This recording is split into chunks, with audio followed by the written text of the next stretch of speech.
Welcome to Nightlight. Step away from the mainstream and gather around as we enlighten the world and our realities and travel this cosmic journey we call life. Join us as we share with you and provide that beacon that can guide us all to a better way. Explore with us as we examine a metaphysical montage of spiritual insights, covering everything from the mundane to the magical, UFOs to unicorns, and everything in between. This is a time of awakening, of sharing and evolving, of spreading our wings and soaring on the cosmic breath of creation.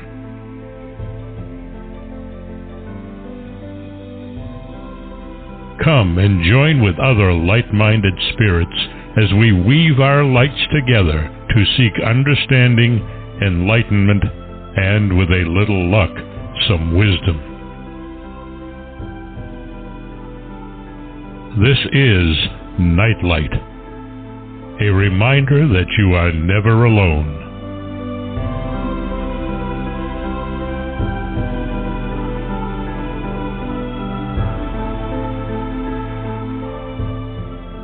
Welcome to Neon Twilight with your host Solaris BlueRaven. Everybody, this is our end of the month show from last month, but we're trying very hard to keep up here. And Solaris, being the busy person she is so kind to bring Neon Twilight over to Nightlight. She also has two other shows. Both of them are on Freedom Slips Radio. And so she's a very, very busy person, and she's been in this business for a very, very long time. She's not old, just experienced. And it's just such a delight to have her here on Nightlight Radio because she brings such wisdom, such integrity, such purity of thought. It enhances the show so dramatically that I am so grateful that she is gracing us with her presence at least once a month, sometimes twice if I'm lucky. So welcome to the show, Solaris. So glad to have you again tonight. Well, thank you, Barbara. That's always such a beautiful introduction you give me, so thank you. I'm getting older in the illusion of aging, but it has been fun, and I look forward to our shows. So, I'm glad I'm here tonight with you. I do, too. And, you know, podcasts have come into their own. When did you start doing podcasts? Do you remember? Oh, gosh. I think it was like 2010 or maybe 2011 or 12. I can't remember, in that window. Yeah, I started in 2009. And it has changed so radically over the years. When you and I started, it really was starting at the very beginning. I don't know when Blog Talk started, but probably in about that time frame. And when we started the shows, it was such a different feeling. It was such a different atmosphere. It was such a different, it was exciting. It was, it was definitely amateur radio. It still is. I mean, clearly we all screw up on a very regular basis, but what the shows are being used for today is so different from what they were being used for then. Then it was flat out entertainment. It was trying to educate the public as well, but it was a new beginning. It was a fresh start. It was sort of like, starting out at the very beginning of something. I should look and see when Blog Talk actually did start, but it's evolved into something that is so big, and podcasting in and of itself. When we started in doing this, podcasting was something new. I mean, when the first time I did a show with someone else, they wanted me to be on their show, and I said, I'd love to. Where's the studio? Because prior to that, I had to go to a studio to sit behind the desk with the big microphones and the headphones. And she said, oh, no, you just have to call in on the telephone. And when I did that, I thought, well, this is easy. And I asked the people if I could watch them do a show. And when I did, I thought, I could do that. So, and that's how I started. How did you start? I started at Revolution Radio. It was, I think it was Lorian Fenton that got me recruited on there. I was doing presentations on covert technology and the types of projects I've been exposed to. Excuse me. And for some reason or another, I can't remember what started it. She just said, would you like to host a show over there? And I said, I guess. I mean, I wasn't even really into it. And next thing I know, she says, well, you can get a show over here if you want one. And so I did. I just started Raven Star's Witching Hour. And from that point, it just went on and on and on. But I used it because I wanted a platform to communicate the truth. At the time, I felt like my information was getting shoved under the carpet and things were getting compromised. And there was a sanitization in effect when it came down to telling the truth. So for me, it was very important to get my information out. And that's one of the reasons I use it as a platform for myself. And then I wanted the same for other people. I wanted them out there to be able to communicate the truth or their version of whatever happened versus everybody just, whitewashing everything. So that's how I got involved in it. And I just liked it. I enjoyed it. But nowadays, you're right. It's so many people. And sometimes the caliber of information isn't, in my opinion, very good. So it is what it is. I think it's a mix, and it's very chatty. But it's nice that we have the platforms. And I find that at some point we may not have them anymore. So we might as well use them now. Oh, absolutely. I mean, now when you hear the newscasters talking, it's, follow me on this and this and this and this for my podcast. They all have podcasts. Isn't that funny? They're competing. It really is so funny because when I put the show on TalkStream Live, I called up TalkStream Live to see if it was possible. And the guy I talked to said, we're just today opening up for podcasts. And, I said, well, how, do you have a form? How do I sign up? And he said, just give me your RSS feed and we'll do the rest. And as soon as I found out what an RSS feed was, I sent it to him. And within a day, all of my Blog Talk shows were on TalkStream Live. Mm-hmm. That's great. And at that time, I was the only psychic on there. Oh, cool. Now, of course, everybody and their cousins and uncles are on there now, but it's just it's such an amazing venue it's an eclectic potpourri of all sorts of material and guests, and then you have YouTube and you have Rumble and you have all of these other ways of putting information out there, and it's all great because any idiot can do it. And I know a couple that actually are idiots that are doing it. So, yeah, I have a friend who wanted to do a Blog Talk show. I said, look, any idiot can do this. It's not a big deal. And so I'm waiting to see if he is clever enough to do it or not. Probably not. But I think it's a wonderful platform to put your thoughts and your philosophies out there. And it is, prior to this, there was really no way that anyone who was in the field of metaphysics or any of the spiritual stuff could, unless they were, talking from a pulpit and the pulpit had, a YouTube channel or whatever, there was no way to put thoughts out there. And so in many ways, it's a boon to authors who want to push their books and things like that. And new people who are coming onto the platforms and everything. And then, of course, during the pandemic, there were no more conferences or, book places you could go and buy these books or listen to these authors. So for that 2 years, it was amazing because, you didn't have to, beat the bushes for authors. They were at your door saying, choose me, choose me, choose me. It was really a cool time. Yeah, it was a great platform to give to everybody or anyone who was creative, no doubt about it. In the old days, we used flyers and things like that, and we had a website. I mean, before they had the bigger stuff coming in, and yeah, it's made a huge difference insofar as how we can promote our work and how we can promote our books. And I think it's nice. It's kind of an entrepreneur's dream in the sense of being able to use that on a positive scale. And then all of a sudden the censorship started to come in, which took down a lot of videos and takes down a lot of data. And that's another scenario when it comes down to looking at that. But initially there wasn't censorship. It was literally put it out there and let it roll.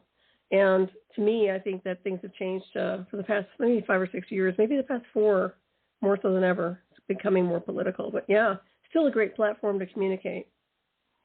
Well, when I do a show, I try not to. I tell anybody that comes on, we're not going to talk politics, because if we do that, I'll lose half my audience.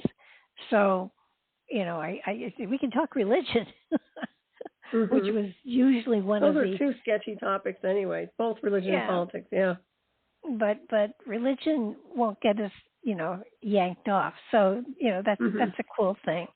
But, it's just having a venue like this is so cool, because it does provide a place where people can listen to material that they're not going to get in regular newscasting or anything like that. It's just another level of getting information out there. I mean, when I think of all of the people you and I have interviewed that had no other way of getting their material out there, and it is so amazing that frankly, I'm nobody, and yet I had people that I felt were really, semi-famous, and it was kind of like, this is so cool. They're thanking me for putting them on my show, and all I can think of is, thank you for talking to me. No, I think you're higher caliber than you realize. I really do. It's like me. I mean, I consider myself to be pretty professional when it comes down to the radio, even though I don't have that background in radio, like mainstream radio. I think we gave them a run for their money, to be honest. I think a lot of us out there gave mainstream media a run for their money. That's why you're seeing them with their own platforms now on YouTube and, podcasts. They wouldn't think about stuff like that or competing like that, but they knew that's where all the listeners were sick of mainstream. They're sick of the mainstream interviews, and they wanted something different. They wanted an infusion of something else, and they got it. And these authors are dying to have their works promoted. I'm sure it's censored, and I'm sure there's a lot of political stuff going on where they don't get called for interviews unless it's meeting the topic or needs of the people that want to promote them. So I'm not biased like that, I mean, I just bring them in, let them roll. And I think you're the same way. I mean, if it's good material and you're interested in reading it and promoting it, you'll do it. Well, I think that, the one thing that I did this year that was a first for me, Gary Wayne had, he had his second book, Genesis 6, Part 2. Mm-hmm. And because there was so much material in it, it had 7 chapters in it, and we took a week for every chapter. So, we really went through the material, and I learned so much. And I would read each chapter, and be ready to talk about it with Gary. And come this fall, we're going to go back and we're going to do it with book 1 as well. That has 8 different chapters. So it'll be 8 straight weeks of Gary Wayne. Nice. So, yeah. He's great. I like him. Oh, I do too. He's really... And he's such a good sport, because every now and then, I've asked a question that, was either foolish or stupid or both. And he always treats them with the same dignity and answers them as well as he can. So, it's been a delight. But I think people have to understand that in these times of upset and in these times of chaos here and there, the podcasts are out there. They're putting information out there. The only problem is you have to be discerning about what you're listening to. Mm-hmm. Because it goes the full spectrum. It goes from absolutely stark raving mad to absolutely so truthful it's frightening, and everything in between. Mm-hmm. That's true. Yeah. Well, hopefully they use discernment. Hopefully they're doing that. And it's like I said, it's nice to have a selection instead of everything just one way, Oh, yeah. Think outside the box and let people expand their horizons a little bit. You won't see that normally back in the day. I mean, with mainstream television and radio, that wasn't even heard of. I think Coast to Coast was pretty much the most expansive when it came down to that sort of thing. And I forget what year they started with Art Bell. But, yeah, I mean, that was the real groundbreaking information when it came down to exotic data. It's really interesting. Yeah, Patrick was on Coast to Coast in the early years of it. He had a regular slot on George Norrie's show. And cool. It was really cool. I didn't know him then, but, later on, he still did some shows for George Norrie on a lot of his books. And so those were shows that, but still, when you think of how many shows George Norrie does, and he crams in at least 2 authors every day. And that has to be, I couldn't do that. I mean, that is just so phenomenal. He doesn't read the books or whatever because no one could possibly read that much. Yeah, I think wasn't it like 20 questions or something? They give him what they want him to ask or something to that effect. If I'm not mistaken, too, they have other hosts over there. I don't know if George Knapp's still there. I haven't listened to Coast in a very long time. Yeah, I'm not sure who's hosting it. It was 20 questions they asked for. And, it was like, okay. But have you ever tried to sit down and figure when? Oh, yeah, I can. I can pretty much create questions. Sometimes I ask them if they're new and they want to feel more comfortable. I'll let them create the questions that I ask. But more than likely, I usually create the questions for them. Well, I do too. I just kind of want the questions as a backup, just in case it feels like things are slowing down. And so, I usually do ask for questions. But I know when I was on for Before Roswell, I sat here with this little book, and all I could think of was 20 questions. Holy crap! And I had trouble. So I've had people really bulk at giving me talking points, and I understand why now. It's not easy, and you can give 5 easy, but after that, it's a stretch. And I did find it interesting, but he actually didn't use any of the questions, so it went well. But the hours though, I mean, I was on from 2 a.m. to 4 a.m. Yeah, it's pretty late. It's very late, especially for you, depending on what side of where you're at. Yeah, definitely. Well, it's late night. People like to listen to stuff like that early morning, late night. A lot of night owls out there. There used to be a music channel on, and I don't remember what channel it was, where it was a woman host, and she talked to people about relationships and stuff, and it was really a cool show. I used to love listening to it if I was driving late at night. It was, it kept me interested in what was going on so that I could keep my eyes straight forward at the road. But no, it's a whole, I can't imagine where it's going to go beyond this, because, we started with radio, and then we had television, then we have the movies, and then we have the computers, and we have podcasts and all of that crap. But just where do you think it's going to go from here? Well, that's the interesting part. Depending on where they're heading as a global agenda, we could have no internet in like 4 years from now. Might not have anything connected to the internet. They might reboot it with interfacing directly with machines. That would be the breakaway type tech that I would see. But who knows? I mean, I find that the censorship is getting worse. So regardless if people, want to be on with the radios or not, I find that they're going to try to crack down a little bit more depending on what's happening in the next 6 months. That's just my impression. But I think it's going to zero out and get reset again. When it does, I think it's going to go to a whole different realm. And with the tech that I'm talking about. Yeah. Well, people are ready for it. Well, I think what's interesting, I've heard of and kind of know where it is, but the dark web. How different is that from the regular web? Well, a lot of, I think I'm not one to navigate on it. My producer was very good at that. Won't give any more information out of her. But a lot of hackers, a lot of professional people go in there, but it's not all necessarily negative. I mean, there's other stuff to it that's not necessarily, creepy. So from what I understand. Yeah, but I think it's just one of those things where, I look at the internet now. What we have as an internet, obviously wasn't like a CIA experiment initially. And to me, this is like just a beta test to see how much data mining they can acquire, what they can do to profile people, the mass collective, and how they can utilize it and weaponize it against us, and also how they can use that for their own departments. But at the same time, they have a different version, and it's not even the black web, the different versions of internet are way beyond the spectrum of what we have access to. And what I'm talking about is more of an interface, like, what you're trying to see with Neuralink now, where they're trying to control, manipulate with their minds.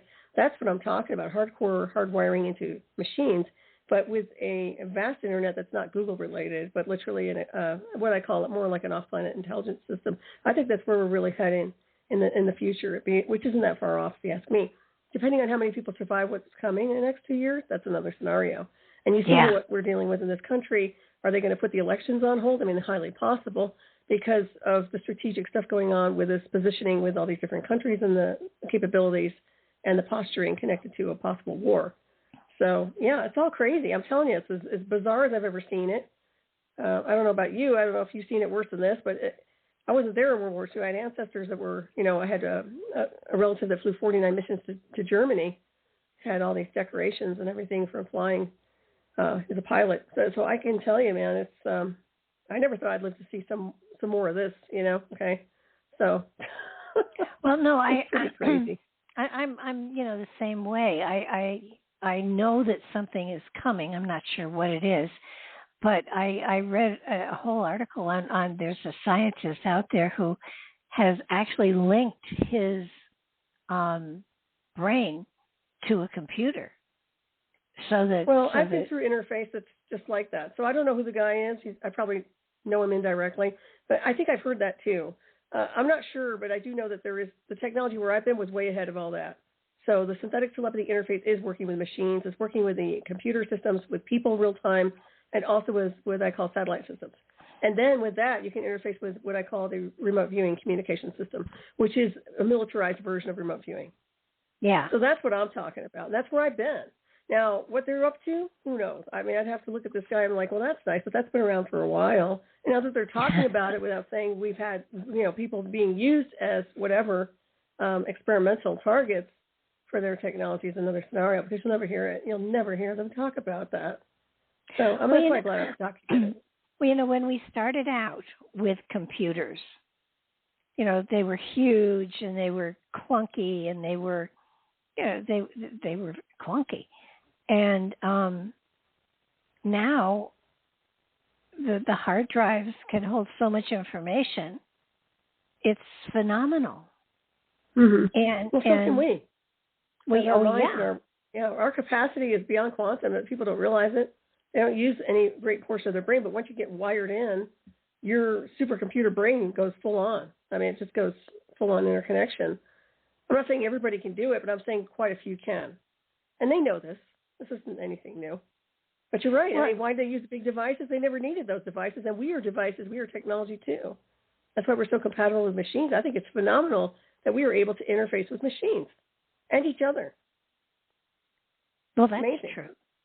And then, getting into your Roswell book at some point, the idea behind telepathy. Okay, I've been involved with synthetic telepathy versus regular organic telepathy. It's the same thing. You're interfacing, you're communicating real time. That's better than a cell phone. I mean, you're literally wired in real time. Stuff is worth something, and they know it. They know it. Well, that's true. And when I think of telepathy, when I think of being quote unquote psychic, whatever that means, I mean, I get information, but I don't know where I'm getting it from. But I get really good information, and it's kind of like it's something. It's like muscles. You have to work at it to make it work better for you.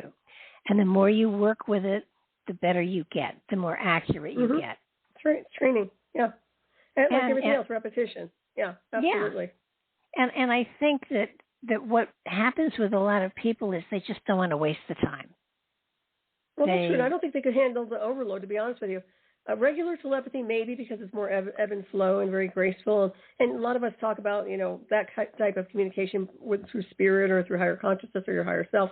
The machine-based stuff is hardcore. It's not friendly, especially if they're using it for weaponization or they're using it for entrainment. They'll tear you down and build you up again. I mean, the guys that worked with me, that was not pretty. And I eventually, was able to calibrate and navigate through it. But I'm telling you, it traumatizes people. And as advanced as I am with my psyche and consciousness, it is not easy when they're not being kind with it. Let's put it that way. So it can be very intense. Think about your quiet mind and how beautiful and peaceful you can be in your moments of silence. That's completely gone. You have no silence. you have no peace of mind. Your eyes are programmed. Your entire structure is being interconnected where you don't have any downtime. It's like the Borg. You're literally getting interconnected nonstop. And it's all virtual.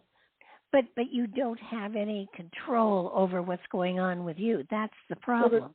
Well, the problem was, being bombarded, but then I learned how to calibrate and interface, and actually it was a two-way door. So I was able to influence. I was able to move back and forth with the interface and communicate real time. But there are command programs that can do things to the body that can cause it to have issues. So in other words, it's like a I would say it's an assault program to some degree. It's a weapon system. So if they don't like you doing something, or if they want to redefine what you're saying, they will target a certain area of you to make it recalibrate. So there's a weapon system involved with it. It's not friendly. Like I said, initially it was my lawyer said it was assault and battery with a directed energy weapon is what he called it initially. But I calibrated everything, and I got through all that stuff after years and years and years. And then I just broke through the barriers. I started remote viewing and interfacing with what I call off-world intelligence systems. And you see my books, you've heard my work, and that's where I was going with it. I could care less about what they're doing with it. I kind of turned them in for being abusive with it, and I just kept rolling with it. But I still think it's a great technology. I just don't think that these departments should have access to it. And unfortunately they do. Well, see, psychics are the ones. We're the targets. Your gifts weaponized. Oh, it's worth gold. Worth gold or platinum, whatever you want to call it. I had a boyfriend once that said, "Keep quiet about what you do because they've already got an aluminum cart ready for your body when you die." So, well, they make a synthetic copy of your brainwave activity. They certainly can do that. They can take a template. Yeah. It's funny because when Einstein died, they did take, there were slices of his brain that were taken, and his brain, the only difference between his brain and my brain and your brain were that the places where there are creases, his were deeper than most people's. That's all. That was the only difference. I don't think he was that brilliant. I know everybody likes him. I love Nikola Tesla better than him any day of the week. There are other scientists I had much more respect for. But I think you're brilliant. I'm brilliant in our own ways. And where we've been is so unique. I mean, everybody has their own way of navigating the cosmos and acquiring data. And I find that, I was kind of, in a weird way, I'm kind of grateful that I've been through where I've been because it's given me a whole different perspective on how to interface with these things and what they're capable of. Versus if I never known about it, I would be doing the same stuff I was doing before 2004, which wasn't bad, but it wasn't about anything connected to what I know now. Well, I agree with you. Yeah. No, it's really funny because I haven't done anything on purpose. I've just been, cruising along with the energy, and I just flowed with it.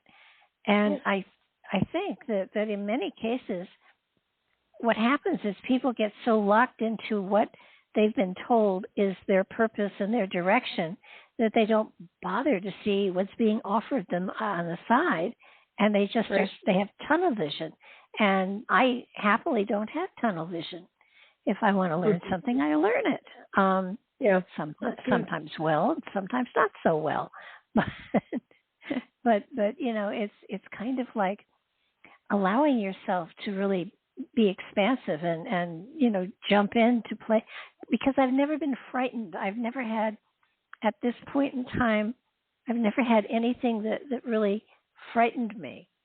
So I've been very fortunate. I've been very protected, and so I've had some really cool experiences, and I've had some that were not so fun, but they weren't horrible.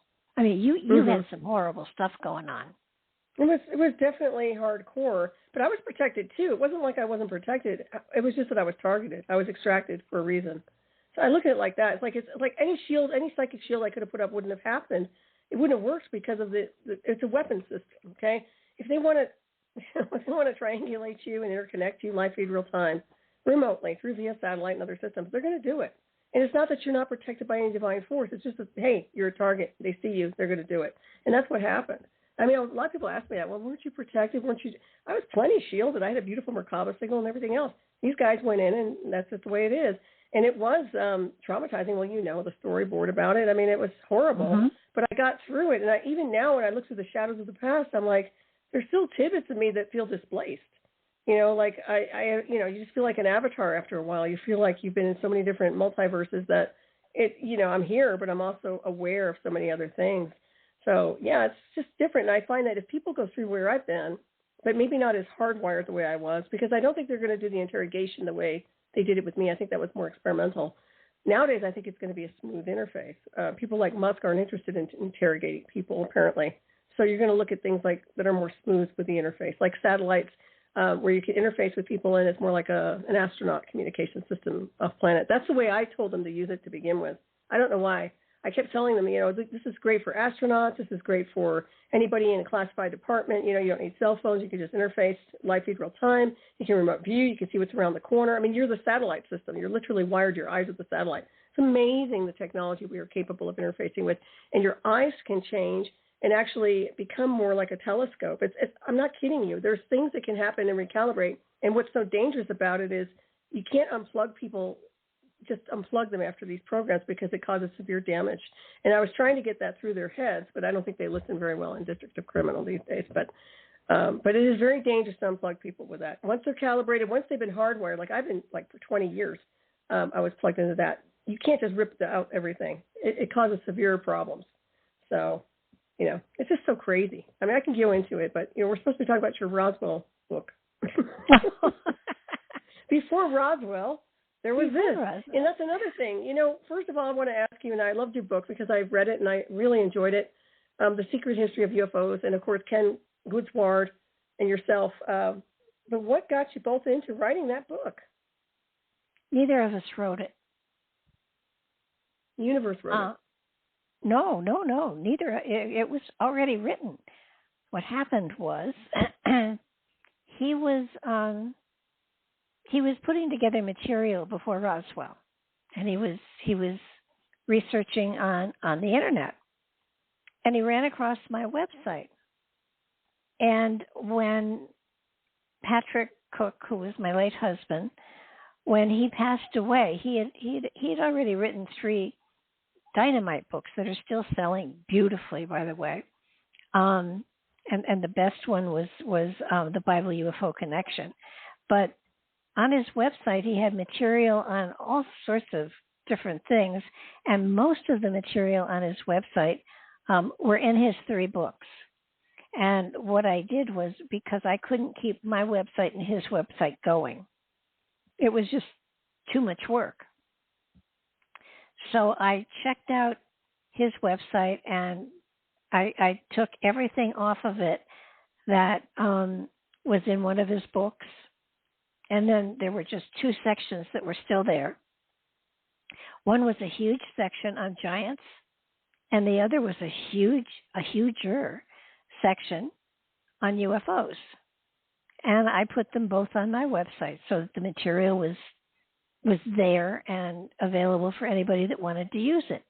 And when Ken found the material that I had on UFOs, now the UFO material goes all the way back to, I think, 270,000 BC, and then it stopped. I stopped adding to it in 1900, and so Ken found the material and called me and asked could he use the material, and I said sure, absolutely. And he told me what he was using it for. I said go for it. And a day later he called me up and he said, would you like to co-write it with me? And I said, it's already written, actually. And he said, yeah, but do you want to co-author it with me? I said, sure. And so he divided it into different sections, and he and I each wrote a couple of phrases before each section, and then I wrote the conclusion, and he wrote the summation. And very nice. So the book was really written by Patrick Cook, mm-hmm. and it was really gathering articles from all over the place and material that talked of UFOs. And the reason we called it Before Roswell was that before Roswell, UFO sightings were almost common knowledge. They were treated casually. They were, it was none of this, oh, they're going to get us and eat us and kill us and stuff like that. None of that. It was, a farmer could be plowing his field and he sees a UFO, and afterwards, after he's milked the cows and when he's getting a beer at the local whatever, he'd say, yeah, I saw one of those things in the sky, and they'd say, yeah, we saw it too, and that was it. It was not a big thing. It was nothing to be frightened of. Right. After Roswell, that's when fear and conspiracy came in. Mm-hmm. And today, if you see, there are UFOs up there. They're unidentified flying objects. It doesn't say what they are or if they're manned or anything like that. You just don't know what they are. Mm-hmm. And today, you don't know if they're ours or Russia's or China's or Japan's or, Switzerland's. Everybody's got something up there. So it's so crowded. Junkyard. It's so crowded. You don't know if there were any other aliens, other extraterrestrials out there, because it's so crowded that they probably have, look what we do with highways that are very trafficked. We avoid them. Yep.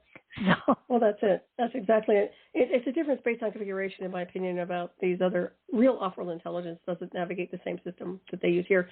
Another thing is I've been talking to a few people who do like the night watches and, look for UFOs at night and do all these little, with their nice little, particular types of goggles.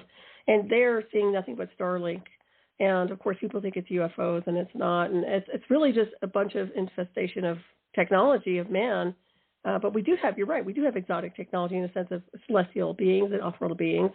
And it's interesting, but I think there's an intersect. And that's why I was working on the star map, because they're in the wrong trajectory. They're in the wrong space-time to see this accordingly. They might get a glimpse of things with a bleed-through effect, but in my opinion, the real hardcore navigation is it's in a different space-time configuration. I don't know if you guys alluded to that in your book or not, but to me, that's definitely, in my opinion, what's going on. Well, it was after Roswell that SETI went up. And SETI, I don't know how many years SETI has been going, but they've only had one instance when they thought they had a signal of some sort, but it wasn't. Mm-hmm. And SETI has been out there forever.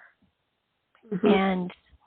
And to my mind, and this is my philosophy, I think any kind of extraterrestrial at this point in time that would try to contact us in any way, shape, or form is crazy, because, our culture is so barbaric.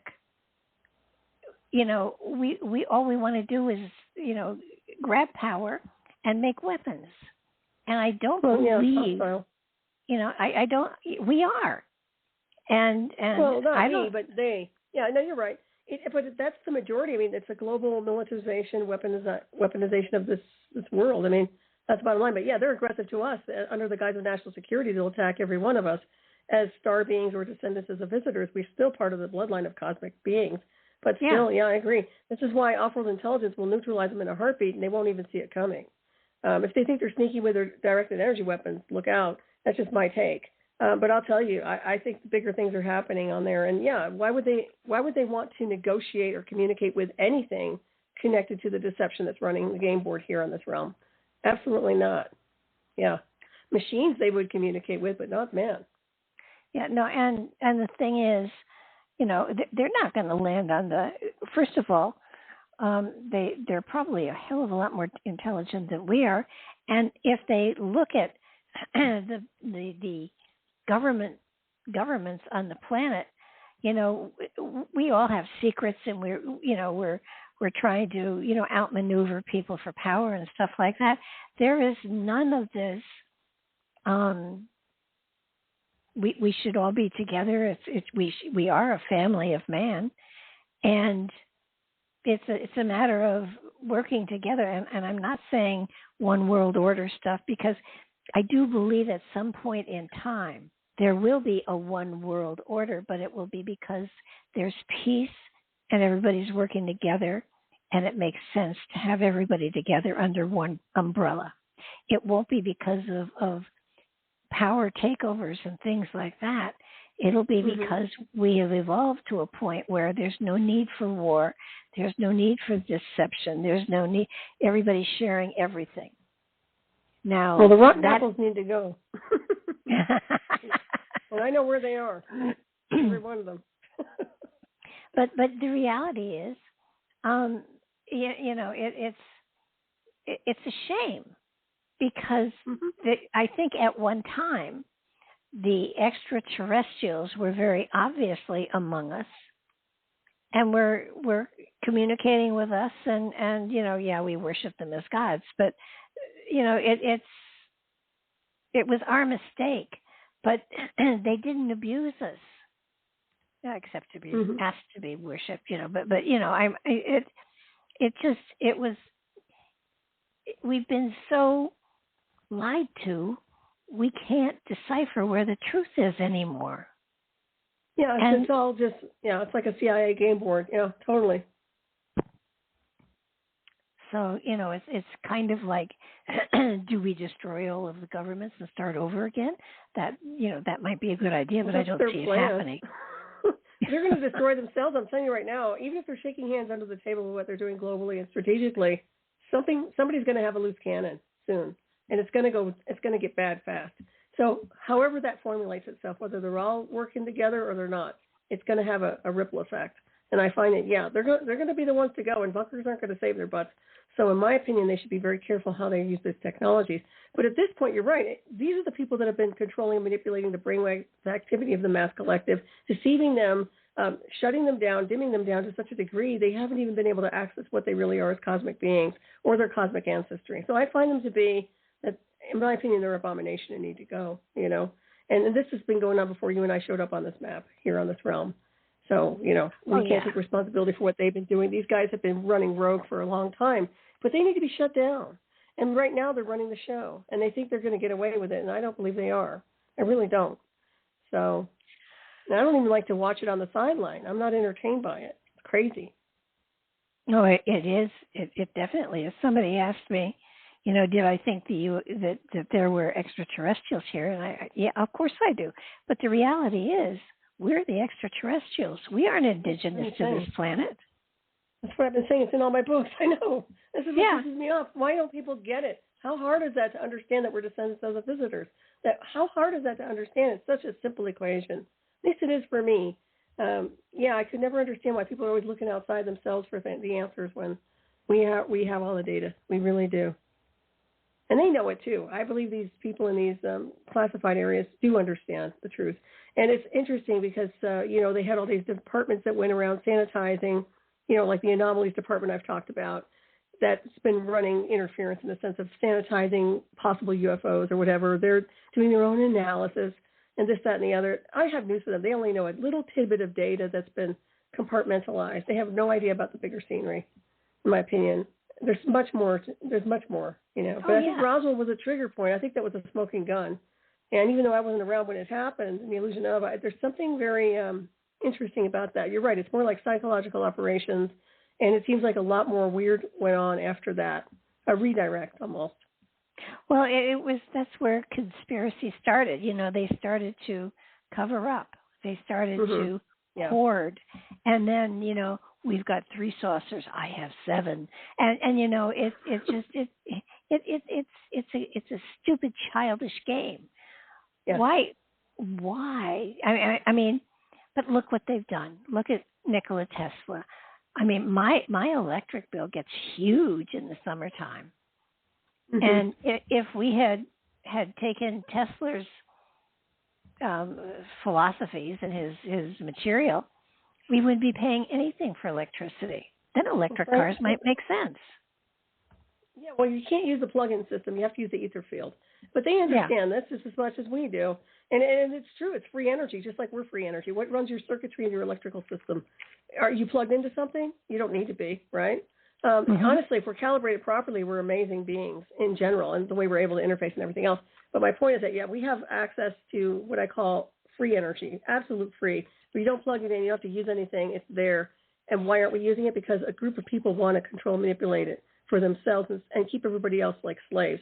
And this goes for Antarctica, too, which has always been in the back of my head on a lot of levels because I understand so many jump points over there. That, to me, is a big smoking gun. And when we get into these areas where there's information, there's technology, there's a way to make it better within a microsecond of being here on this realm. Instead of strategically positioning ships and submarines around the world, why can't we just flip a switch and do it the right way? And, of course, they don't want to do that.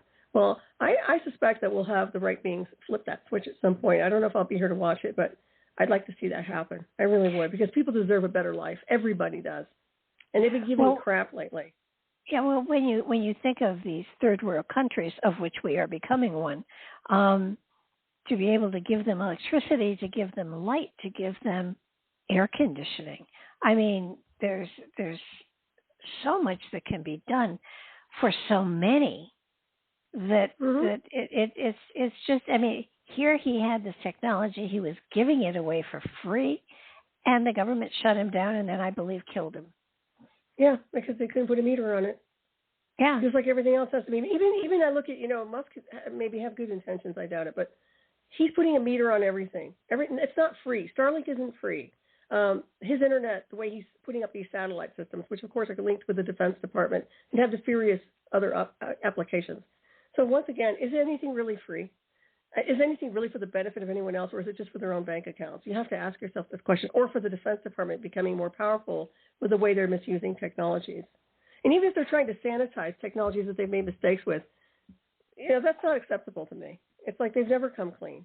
So, but yeah, you're right. People need to have a really a decent life. Let's put it that way. They shouldn't be suffering for food or shelter or water. None of that should be going on. Everybody should have what they need and be happy. And it's not like, oh, you're going to be, what is it that guy said? You're going to be, you'll have nothing and be happy. No, I want people to be wealthy and abundant and happy. How's that sound? Why do they have to be poor? Why does everybody have to be living like a slave? Well, doesn't make any sense. That's true. But when you look at, that we've been overrun by aliens, not extraterrestrials, aliens, and they're here because they think, well, it's true. They walk in the country, they're given a plane ticket, they're given cell phones, they're given money, they're given everything. Well, yeah, it must feel like heaven for them. Yeah. Yeah. But nobody else. Yeah, go ahead. But the reality is, it isn't. At first, it was just South Americans, but now they're coming in from China and from Ukraine and from all over the place. I mean, the Statue of Liberty, I better change your sign. Give us you're tired, you're whatever, and hungry. I mean, yeah, they're all here. Now, what do we do? Well, they are all here, but they're all not with good intentions, and I don't believe the whole horde of them are good people. There might be some that are. And I've been looking at some of these people coming over from China and other areas. They look really nice. But they look like agents to me. Okay, they look like people that are connected to something else. They're very well spoken. They're well dressed. They're well mannered, and there's something else off with it. Okay, I get it. Yeah. They're just escaping your. Okay, there's something going on here that's way beyond the spectrum of just I just want to come over here because I want a better life. There's definitely something afoot. And we already know that there are so many enemies here that it's not even funny. I mean, right now, the military is so busy going to other countries. They're not worried about what's happening here. Who's going to protect us here? Because our military has been completely, they're everywhere. They're all over the map, but where they need to be, seriously. So, yeah, I look at it I think it's going to implode. I think some bad things are going to go down. I really do. Oh, yeah, we're going to see that. We're going to see that happen. There's no choice. It's going to happen. And it's just it's a very, but it's a way of clearing house, cleaning house, and starting again, hopefully. But at whose expense though? That's another part of it. That's the problem. And is it just the expense and suffering of the mass collective? Because who's going to be in their underground bunkers? Every one of those people in D.C. and everybody else is going to have the rich have their bunkers. So the people that are going to be suffering are the people on ground control, people who are just regular everyday good people, who are going to be the basically collateral damage for this.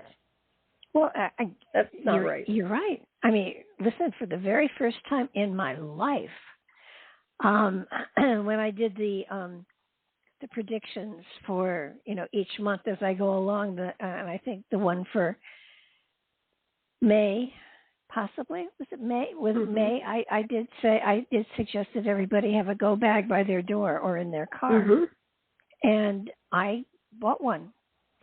And now I can't lift the damn thing, but it's got, so cute.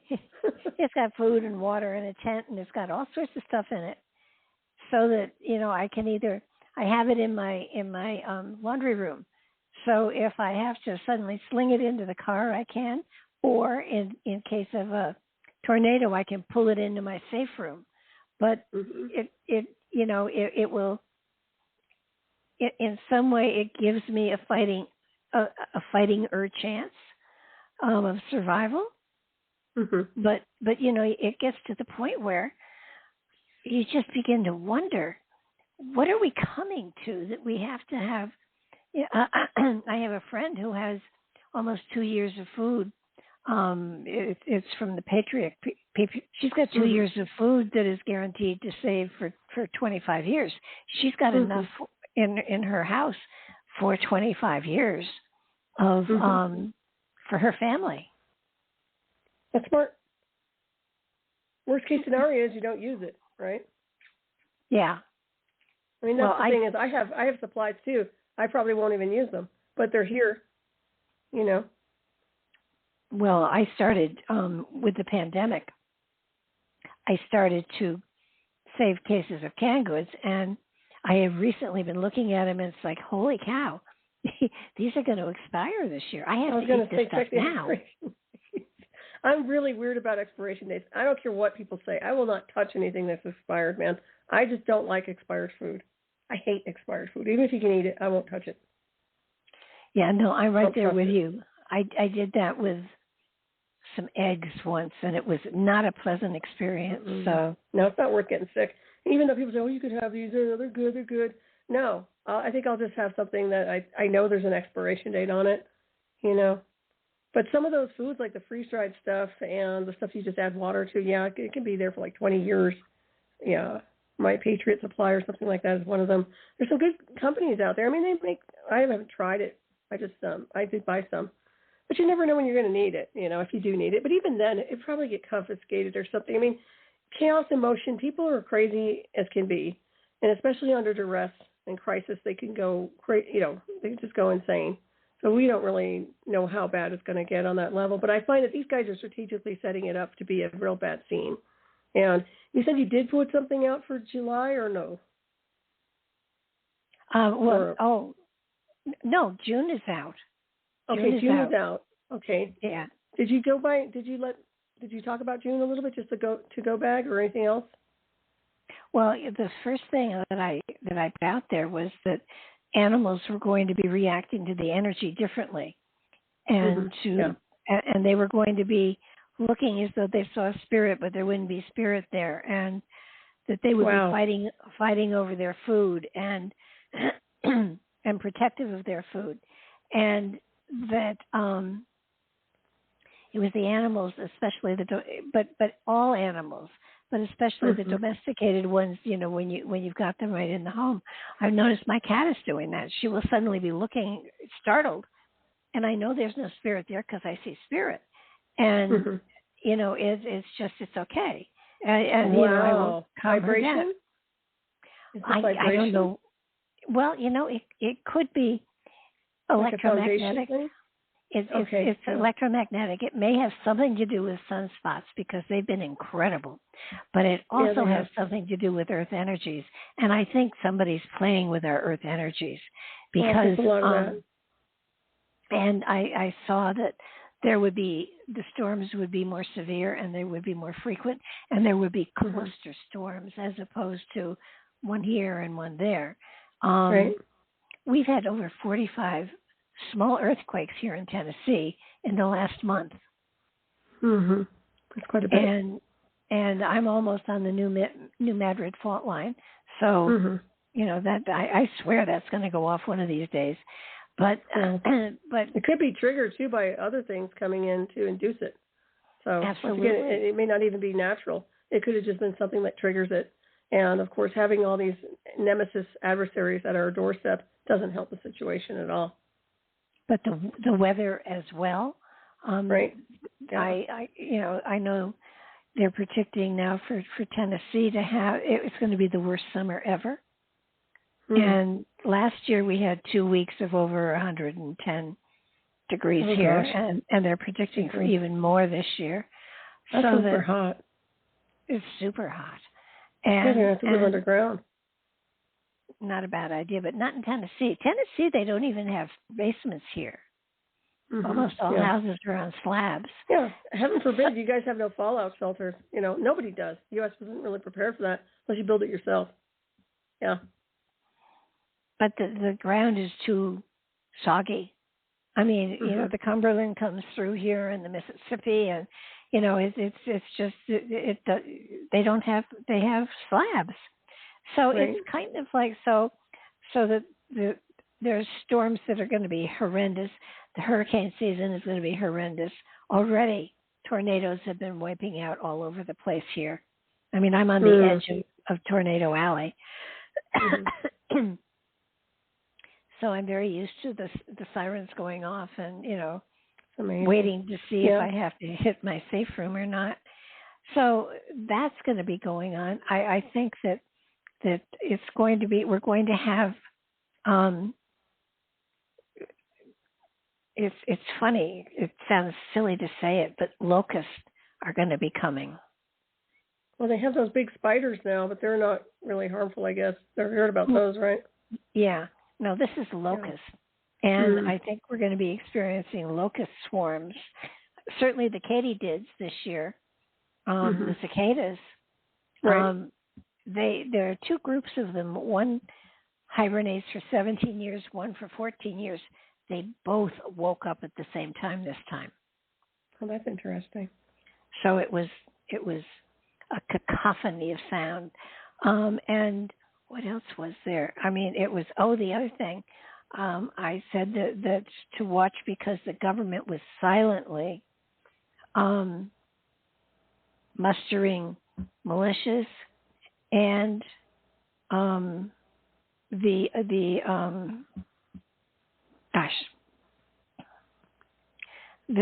militias and our I feel that they're going to be declaring martial law. Well, there's definitely going to be chaos. Yeah, I wouldn't be surprised. I think anything goes at this point. That's what I mean. And I don't know about you because you're obviously you're very psychic. But everybody I talk to who's not even very intuitive is getting, I don't know what the vibe is. They don't like the vibe that's going on in this country right now. They said there's something really bad with the vibrations here. And I'm getting this from a lot of different people, not necessarily empaths or psychics or anything else, just regular people trying to do their job every day. And I think, yes, there's definitely a funk in the air. Absolutely. So however you want to correlate that, there's something off with the frequencies. And it's interesting you talk about the animals because the other night, and I have a video of this, there wasn't a storm outside. We have, you've heard of heat lightning, and I've seen it before. Yeah. This was not heat lightning. These were they were like plasma explosions. I looked at them, I filmed them, and my dog was interacting with it nonstop. I can't tell you what it was. I mean, I'm not saying it's extraterrestrial in any form. I'm just saying it's an interesting anomaly. And the fact that my dog wasn't like aggressively barking at it, but he was like communicating with it, he's never done that before. He barks at strangers and he barks at traffic. He doesn't do that. So I thought it was interesting. Yeah, that's what thing. I mean. And the lightning was something else. I said to back things up because electromagnetically there were going to be rolling blackouts, and we started to have them here.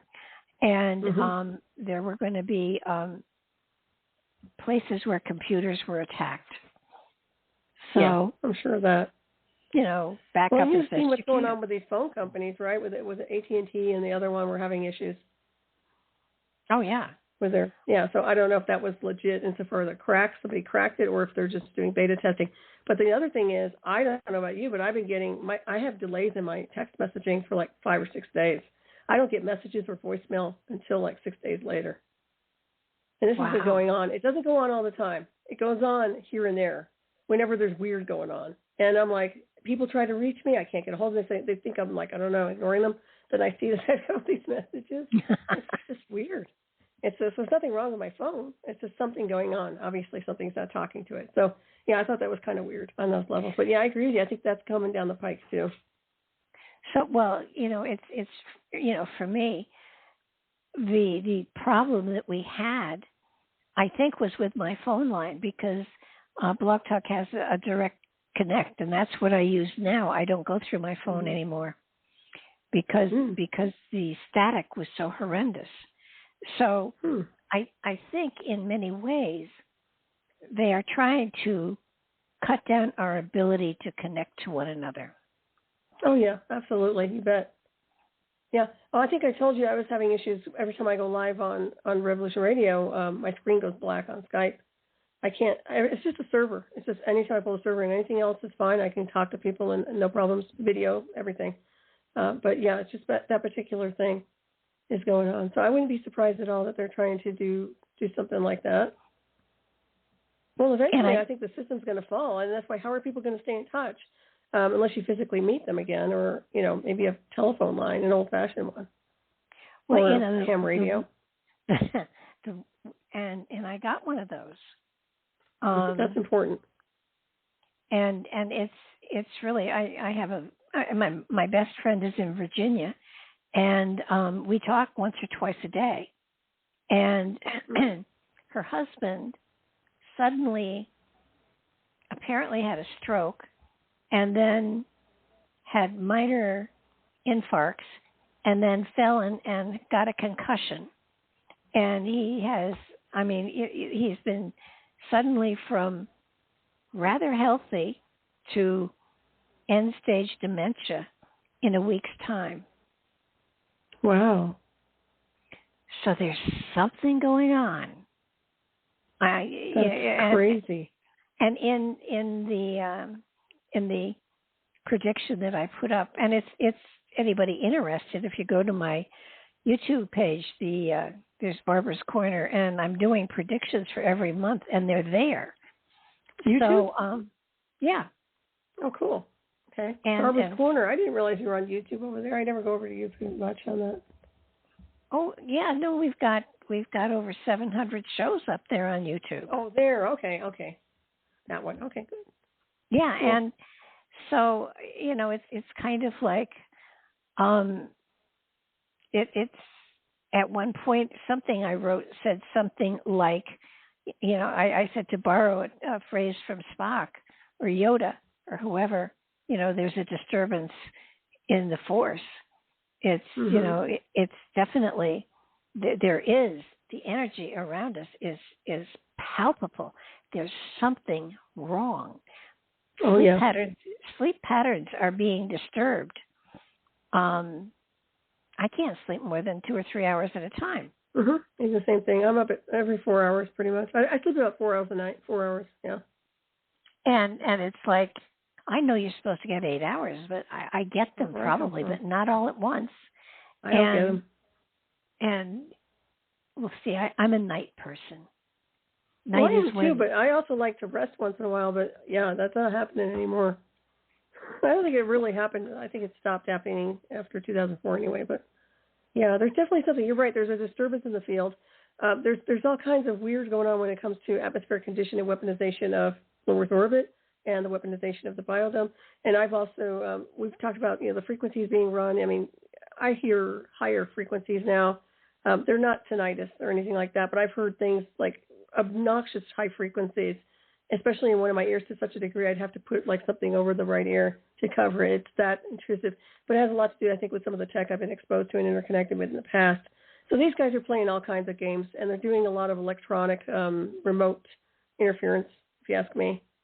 So it'll be interesting to see, and psychics pick it up. Psychics, people who are mediums, they'll pick it up. Well, I've had ringing in my ears as long as I can remember. And frankly, to me, it's a comfort. It's kind of, it's saying I'm getting downloads. It's telling me something's going on. If they stopped, I would worry that I lost my connection. Oh, right. Yeah. Well, they'll try to run interference. As long as you're not bothering them or considered to be a threat to them, they'll leave you alone. But as soon as they figure out something that you can do something they can't, they'll be after it. But no, you sound like you're okay. oh no, I'm fine. But but it's sort of like there's something ongoing that every person is reacting to, even though they don't know they're reacting to it. They're jumpier, they're quicker to anger, they're more defensive than normal. They're on edge. Yeah. I have never seen so many people being defensive and almost secretive because they just didn't want to share anything with anybody else. And it's the weirdest thing in the world.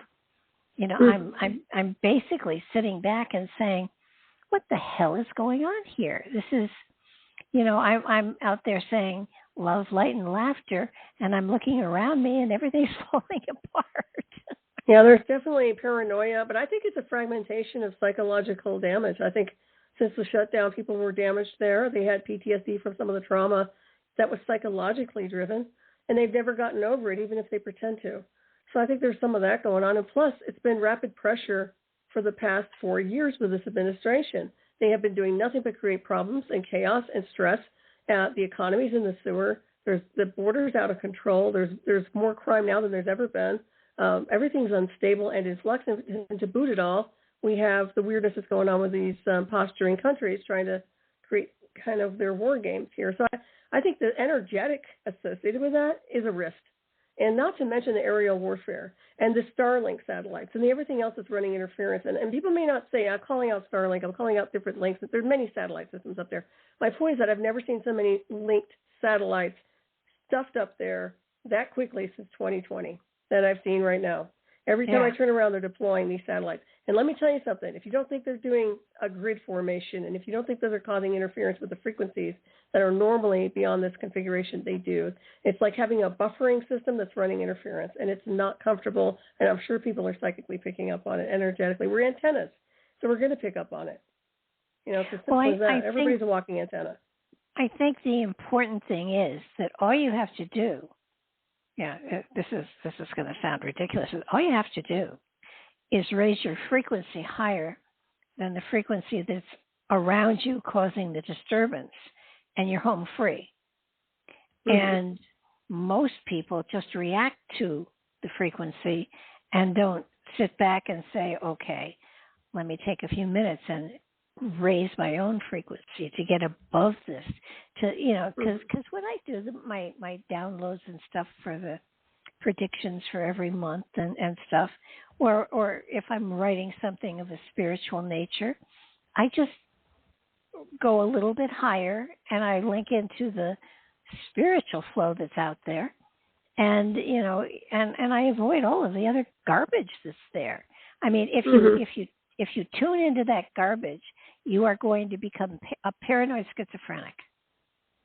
Yeah, it's definitely not good for you. There's no doubt about it. But I would say that there is a weaponization to such a degree that one thing I can tell you about some of their programs that they do with weaponization of the field is that they have an electromagnetic spectrum program which literally weaponizes every frequency band, which means everything on the bandwidth and your bandwidth, your electromagnetic spectrum in your own body. That's what it's like mastering the human domain. Now they're mastering the electromagnetic domain. Okay, so with that comes an interference pattern that they can deploy if they choose to, which can run interference against the electromagnetic field. So as you raise your vibration, it's like the Borg, it can interconnect and attach on and calibrate with you. And you wouldn't even probably notice it. But my point is that there's all kinds of tech out there that can do that. But I agree, once you get to a certain frequency band, but in order to get to that, you have to leave this space-time configuration, the right one, and then you're really free home. You're home free. You can get the hell away from them. And that's my point, is that that's why we've been looking at my own maps and things, because I know the way out is through a different space-time, to get away from them permanently. Oh, yeah. And also to not physically die, but to traverse the galactic highway and go home. Home is never going to be here for any of us that are star people.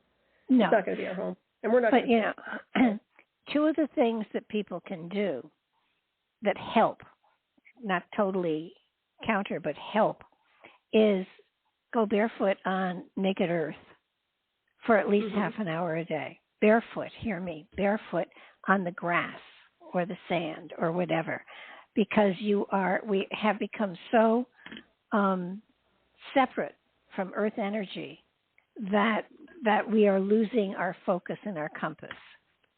And the Schumann energy is the heartbeat of the Earth Mother.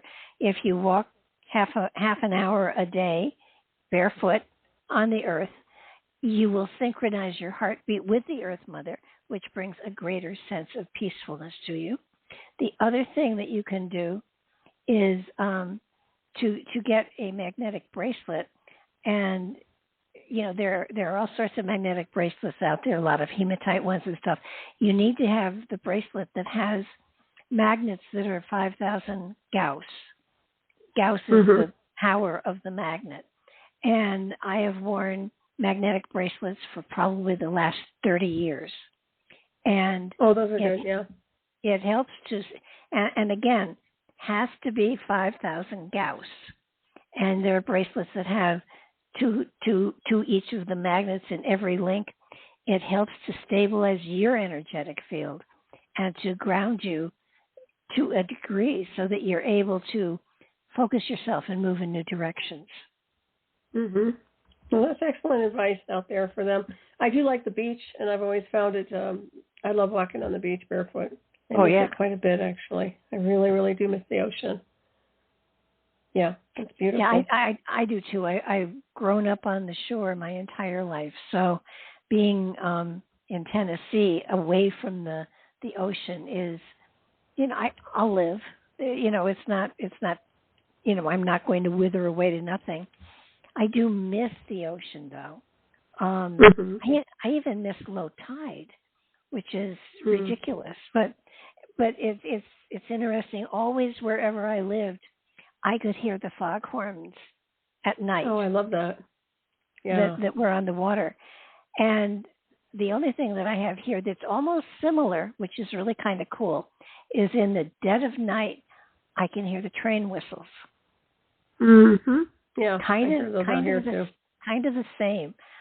I once wrote a short story that spoke of a species waking up from deep slumber in the depths of the ocean and being of great antiquity and almost the last of its being, and starting to swim towards the sound that it and talked about the different areas that it went through and everything's being drawn by the signal, the hope that there was another of his species out there, and on and on and on. Went on for a lot of pages. It was really pretty. And when he finally arrived at where the coming from, it turned out it was a foghorn. Wow. So interesting. It was a cool story. Yeah, it was a cute story. No, I like it. It's very cool. Yeah, there's something you said about. Where did you say you grew up? Was it California? Where were you from? I'm from the East Coast, New York. Okay. So that's okay. Yeah, it's beautiful. I like the oceans, like Maui oceans. I like Pacific better than Atlantic, energetically, more resonant with that. Yeah, the ocean. Is there I always used to think that the only difference between the Atlantic and the Pacific were that the waves came in a different direction. But apparently, is the Pacific shallower than the Atlantic? I don't think so. To me, it just felt deeper, but it feels like the mother energy. It just has this really interesting cosmic flow to it. I can't describe it, but I do know I have a resonance with it, without a doubt. It's like a buffering, too. When you go to, like, Maui or something, it's like the Pacific is like this buffering system that kind of breaks up the energy from the mainland over there. I'm sure maybe it does, too, on the East Coast, but I've had more of a resonance with the Pacific for sure. Versus the Atlantic. Atlantic is, I don't really like the Atlantic Ocean. I don't resonate with Atlantic, it. well, when you stop to think about it, the Atlantic, first of all, has icebergs and stuff. And there are no little islands scattered. I mean, in the Pacific, you've got, you have the Aleutian Islands, you have Hawaii, you have, there are small islands all over the place. So it does feel like the Pacific is probably, but you have typhoons in the Pacific, and in the Atlantic you have hurricanes. Right. And the Atlantic, I think, to me, is a colder is a colder body of water. Mm-hmm. Very cold. Yeah, the Pacific is really nice. It's always comfortable. Yeah. I just think there's a different intelligence behind it. Let's put it that way. If you're looking at, I always look at them as alien life forms anyway. Water seems to be very foreign to me, like extraterrestrial design. But it seems like it has an intelligent design of its own, and I find that the frequencies and it feels very protective and nurturing from the Pacific when I resonate with that field, and the Atlantic feels very harsh. Well, a lot of the ancient cultures were seated in the Pacific rather than the Atlantic. Mm-hmm. And when the water level, at one point the water level in both oceans was 400 feet deeper than it is now. And there were a lot of cultures that were scattered, along the shorelines. And we'll look at the ones that Yogananda, the underwater, buildings there. And along the coast of California, there are a tremendous number of underwater structures that, need to be investigated. And, they're talking about, the pictures of them are amazing with the pillars and everything. Certainly in the Pacific, along the coastlines. Oh, thank you, Mark. You're talking about Yoganumi? Is it? What's it called? Not Yoganami. Yonagugi? Yonagugi? No. Yeah. Yeah, Mark. I know which one you're talking about. It wasn't Yoganumi. He went away. I know which one you're talking about. It's beautiful. It's very interesting. Yeah. Yeah. So, very cool. It's just, there's so much we haven't learned about our, the planet. There's a lot of data. Yeah. Oh my God, yeah. But it's been confiscated, If you look, Barbara, though, a lot of it is just what's left here. They've taken a lot of the artifacts, like the technology part, and what's left is just rubble. And not necessarily rubble, but structures. Okay, so, but I know we have tech too. So it's not just about having, look at this. It's nothing but rocks. There's nothing but rock formations. There's other stuff too. And I think part of this black sciences and technologies where it looks like they're making leaps and bounds when in fact they've had this data all along is part of that equation. We've always had advanced technologies and templates and such, but very few people have seen that with their physical eyes. Unfortunate. It really is because, it's, see, what most fascinates me is pre-Diluvian stuff. You go back, I want to go before there because I know there were cultures and there were civilizations that were probably far more extensive than where we are today. And it's kind of, though, it makes you wonder, wouldn't you think, because I do believe that we go through cycles, but wouldn't you think with the awareness that we were in a cycle and that our culture was going to downgrade, wouldn't you want to leave a message to future generations in some way, shape, or form? Mm-hmm. And right. I'm sure it's out there. I just, I don't think it's been found. But even if we found it, would we be able to decipher it? Well, I think the Twilight Akashic is like that, or like the Halls of Amenti or the Emerald Tablets we've talked about, where there are data codes of information that exist beyond this configuration or different field of perception. And I think that there's definitely data. And, of course, we have access in a sense of the way we're able to access at the cellular, molecular level. It's interesting. Look at the moon as a prime example of a database of information, although most people don't have access to it, not the way we should. Let's put it that way. I think the only thing they've been honest about with the moon, by the way, is the fact that the way they call it a satellite, a transmitter, that's accurate. But everything else they say about it, in my opinion, is faulty. So it rings. It's hollow. Yeah. There's a lot of interesting things there. Well, China's been involved with a lot of it, supposedly. That's another thing, too. These guys are all having these space wars right now. They want dominance in space, dominant here, dominant there. I think they're going to get snuffed. I think it's time. I hope you're right, because I don't think they can go any further. Yeah, I think they've reached an apex. Oh, I believe that our planet is quarantined. Well, it's not really quarantine, but they're causing a lot of problems. The people that are running the show here right now, who are trying to enslave everybody else, are the problem. No doubt about it. Oh, but yeah. when it comes to us being, like, we're welcome in the cosmos. There's no block there. There's no quarantine. There's no, oh, you can't get here. No, we can definitely get there. The people that run interference are people like national security or people who are part of the defense departments that have classification to run interference against those of us who like to traverse and be time travelers. I mean, I can only speak by my own information, but I can tell you, man, those are the ones that are, they don't want anybody leaving but them or their 1%.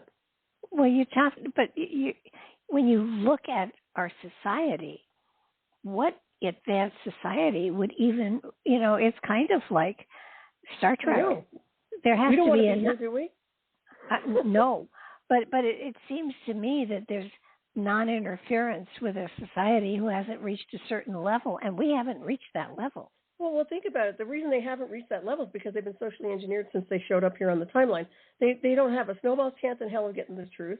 Everything is sanitized. The data is sanitized. The schools are sanitized. They're not getting real information. So how can they evolve when they're getting faulty data, input, output in their brain, right? They're never going to get the truth. So they're never going to be a productive society. And they knew this. This is sabotage.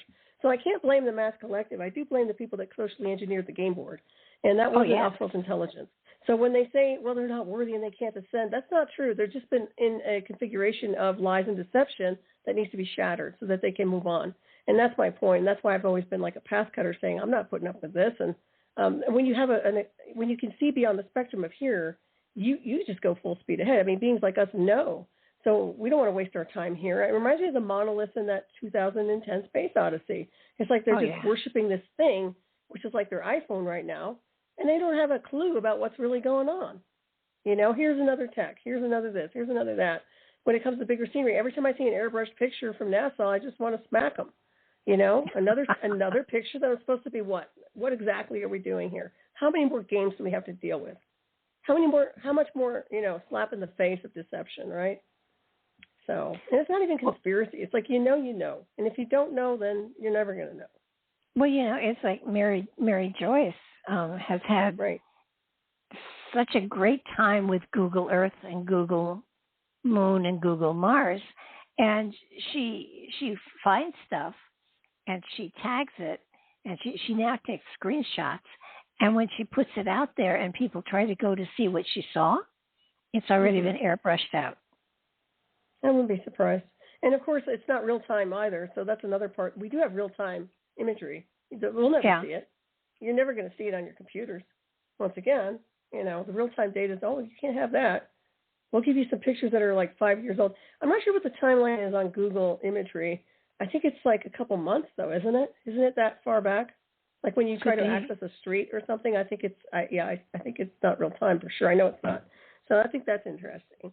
But, yeah, I like her work. I still like Mary Joyce. I should have her back on my show sometime. Oh, she's amazing. I love her. She's great. She's a nice lady. And what I like most about her is she does investigate her material before she puts it up. Mhm. So that it's not just, it's not just, stuff that she validates it. So I feel that there's a great relevance to what she's putting out there. Mm-hmm. She is a news reporter. She has been for years. You can tell. Oh yeah, absolutely. She's very professional. Yeah, she's good. But she's like old school news reporter though. She's like what a reporter should be. Oh, she actually looks for the truth. She looks to validate it. Mm-hmm. And it used to be, I thought, that they had to have 3 outside sources before they could print a story. And today, nothing. They don't need to have anything to print a story. It's dictated. Basically, it's all generic. It's all cookie cutter from department to department and from station to station.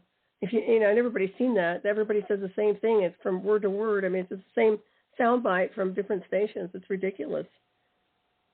It is. Foolish.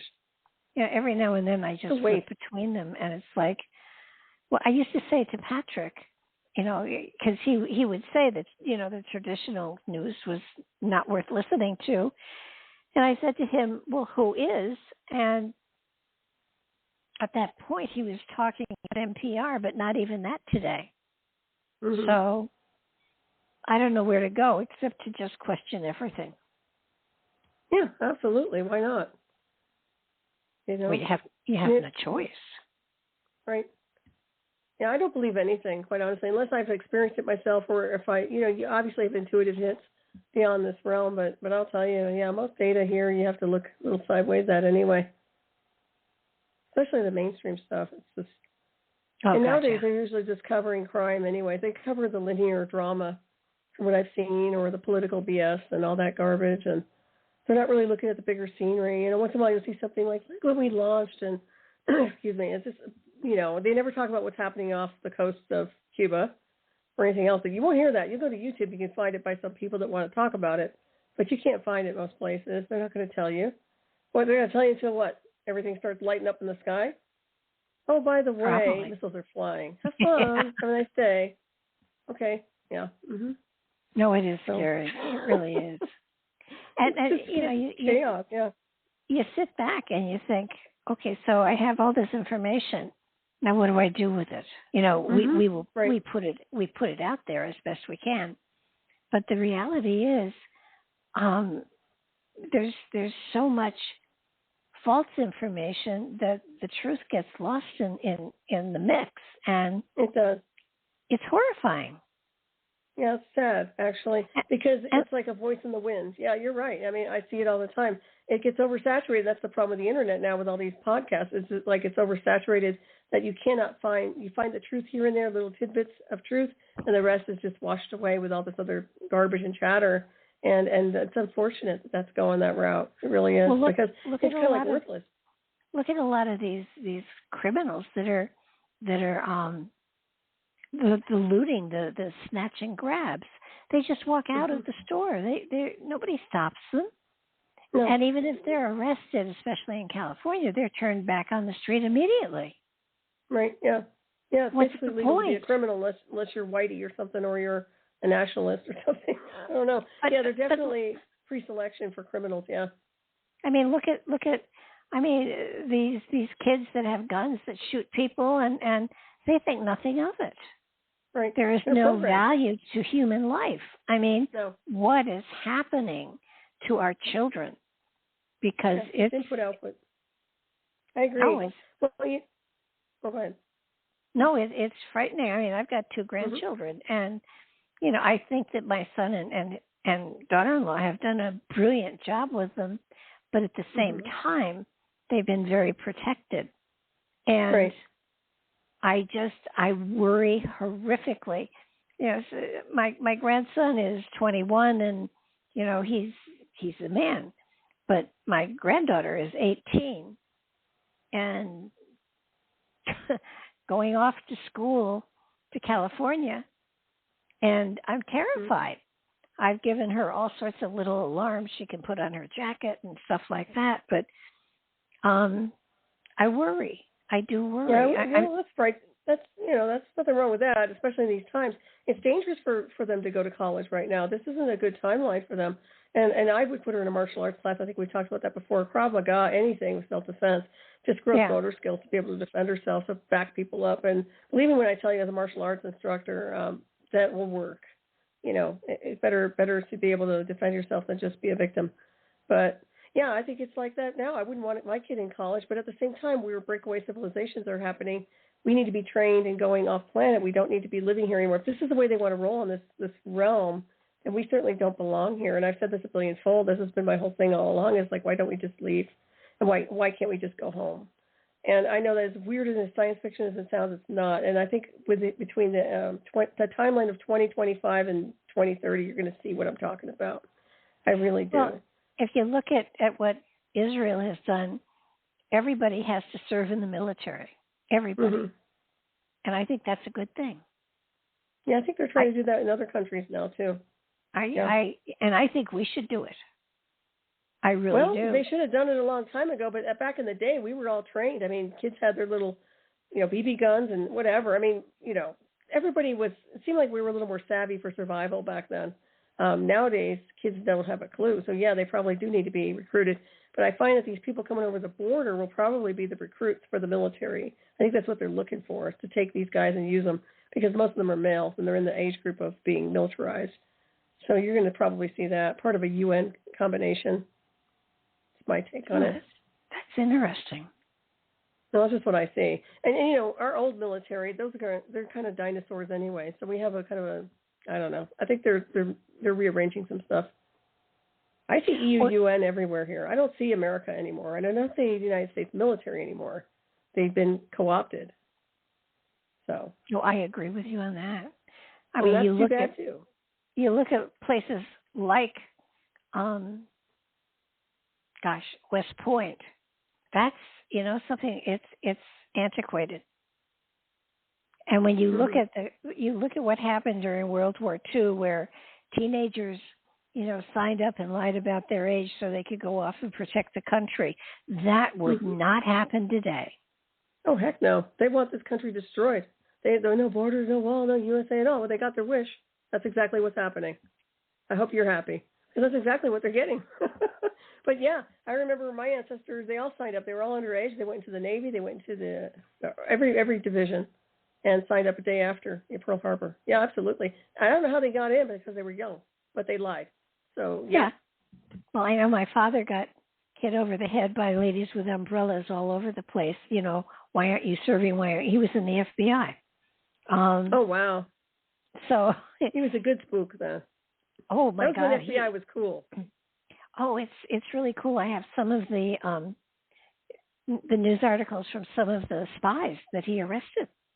Wow, how cool is that? Really cool. And my uncle fought in North Korea, and he did enlist, and it was I don't know when it was 42, 43 in there someplace. Anyhow, they were enlisting all over the place, and he and the group of the men that he was with were sent over to North Korea, only to arrive there and find that they hadn't had basic training yet, so they had to send them back to get basic training to send them back to North Korea. Oh, geez. Wow. But that's something. But it's the military today. They have changed their requirements to a certain degree, and they haven't downgraded them exactly, but there used to be a rule that if you had tattoos they wouldn't take you. Now they'll take you. There are a couple of other things that they've shifted, but it's amazing. They aren't getting the people into the military that they used to. And, they used to offer, college education and stuff like that. People don't care. They don't want a college education. They just, and they don't want to, get sent overseas. And chances are anybody who is, they're thinking, I believe I heard that they were thinking of reinstating the draft. Yeah, I think so. Well, we'll see, because if they get to critical mass right here with this thing that's going on with Russia and China, they might have to have extra bodies. But at that point, I think they can use it with remotely AI-driven tech. I mean, we have certain divisions that can certainly take the helm when it comes down to neutralizing remotely. They don't need physical boots on the ground, if you ask me. But I do find that in this country, when we have strategically positioned all these people here, that the people we're going to be the ones having to defend ourselves. We're not going to have a military watching our ass or protecting us. I doubt law enforcement will do anything. So we're going to be on our own, in my opinion. And so, yeah, savvy up and be as strong as you can is my suggestion. I just have that feeling that there's no savior here with this. This isn't like we're going to have the good guys protecting us. We're on our own in this country. I don't think people understand that yet. I think that it isn't that that the police forces wouldn't like to do their job. They've just been prevented from doing their job. Yeah, pretty much. And well, the sheriffs are pretty good still, but yeah, no. Oh yeah, I agree. Yeah, I think that they're just like, and I think when push comes to shove and it hits the fan, I don't think they want to be out there being targets either. So once again, what do they want to do? They have targets on their back already, or backs rather. Oh, yeah. But But I think that Americans in general are going to be hunted. I really do. And I don't want to sound like gloom and doom at the end of the show. I'm just saying, I'm just looking at it strategically, saying this isn't looking good. Where are our allies? Where are the ones watching our back, right? And I don't see it. I just don't see it. Okay, I see a lot of other stuff going on. Well, I don't see. There's no pride to be in the military anymore. During Vietnam, and two of my husbands were in the military, and when the husband that was the ship captain, when he came out of the military, he was told not to wear his uniform when he was going home because it was during Vietnam, and the soldiers were actually attacked and spit upon. And what was really weird is after everything was all said and done, I know that he wandered into a VFW hall once, and he was a veteran, but they didn't acknowledge that it was a war, so they wouldn't let him in. That's terrible. Gosh. Yeah. That's just terrible. Yeah. Unbelievable. Yeah, I've heard that. Well, even nowadays, they don't want you having any identifiable markings like tattoos. That's precisely why, uniform or whatever. They don't want you having something that's going to give you who you are away. Especially, unfortunately, everybody in America now has body art. I do too. Unfortunate, but yeah, it gives you away because unless you get them taken, erased or something like that. These were a long time ago, and they're not bad or anything, but they mark you. Literally, you're tagged in a different way. Yeah. I can see why they want people to just have no body art and keep it as generic as possible. Well, I think tattoos are cool, but I think some people take it to extremes. Oh, it's ridiculous now. I've never seen so many weirdos. I want to say they're weirdos. When I was getting body art, and I call it body art, it was pretty, it was classy, it didn't look trampy, and it was symbolic spiritually. Like there was like the passages I took on my timelines where there were significant parts of my life that I had marked, right, or identified, and like when my mother died, this, that, and the other. But nowadays, they just put anything on there, and they have it all over, and they have all these like piercings all over their face. I had one little nose pierce, and of course it's gone pretty much now, but these people have them everywhere, and it's like they're just like their whole face is nothing but a dartboard, man. And I'm like, what's going on? You guys are just mutilating. It doesn't even look like art anymore. I don't get it. So yeah, I see that too. It's just it doesn't look pretty at all. Well, aren't there some that were very reminiscent of some of the tribes that especially the Polynesian tribes, that the designs were very, very explicit as to what they denoted, but today, not so much. And it is artwork. It is. Tattoo artists are incredible artists. Oh, I have some beautiful artists, yeah. But I designed some of mine. I mean, I designed some really beautiful artwork. I mean, I can show you that's just absolutely stunning that you won't see anywhere because I designed it. That was what I wanted. But yeah, nowadays I don't know what you get now. And it's very expensive too. Probably a bullseye. Mm-hmm. Well, I remember one time I was at the beach on Maui, and I was, and that was when I was interfacing with a lot of technology and really not really there. And one lady walked up to me and goes, "Did somebody color on you?" Because I had tattoos on the beach. She's funny. But I was like, huh? It was interesting. But yeah, it's an interesting thing. But this is a weird generation, I don't know. They're trying to be trendy and cute, but we already did all that back in the day. We did the tattoos, we did the hair color, the different colors, and now it's outrageous now. But, back in the day, we had all kinds of different colored hair, and yeah, I see them kind of mimicking.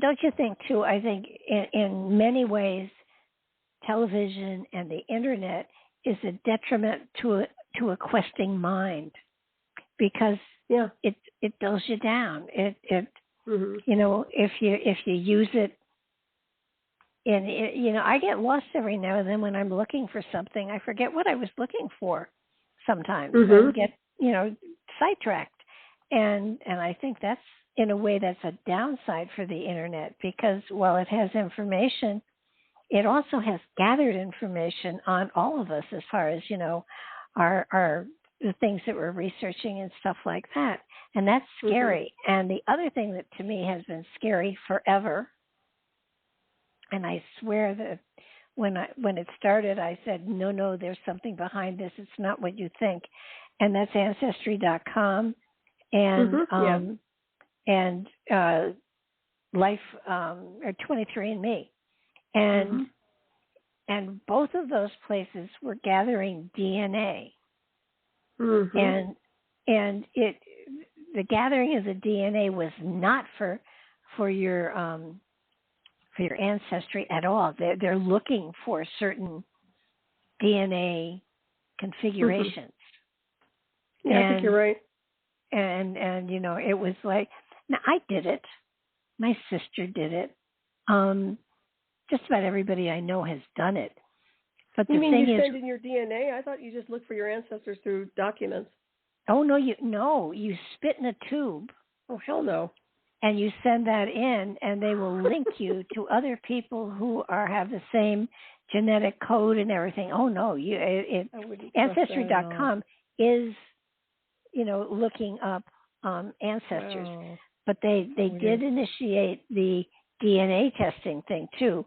So you have these two. You have 23andMe. You have Ancestry.com, and the information they can give you on your DNA is interesting. But it went into one great big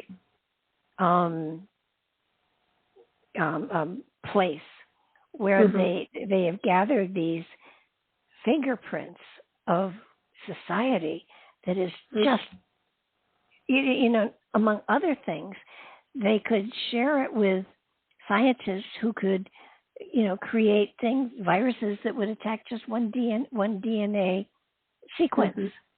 I mean, they've got information there that is mind-boggling, and we just gave it to them.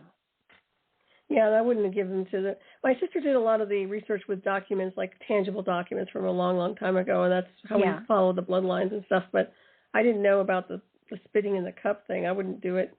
They have enough of my DNA already. I don't think they need any more anyway. But yeah. And not to mention your brainwave activity and your own templates, right? Your energetic template and signature. Right. That's more pertinent than you're spitting in a cup, right? So they have all that too. They have everybody's signatures, so to speak. It's amazing, really.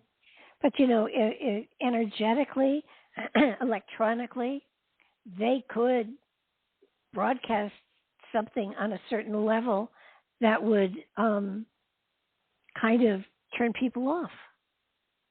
No, they can try. Yeah, absolutely. I mean, they're always playing Frankenstein. They're always trying to do something, you know, experimental. So it doesn't surprise me at all. And looking at the majority of the masses, they really do have some misfires going on with their circuitry. I mean, honestly, you were talking about people having, like, you know, there's missing time, right? And then there's just plain something's wrong. You know, people are in the stasis of lost.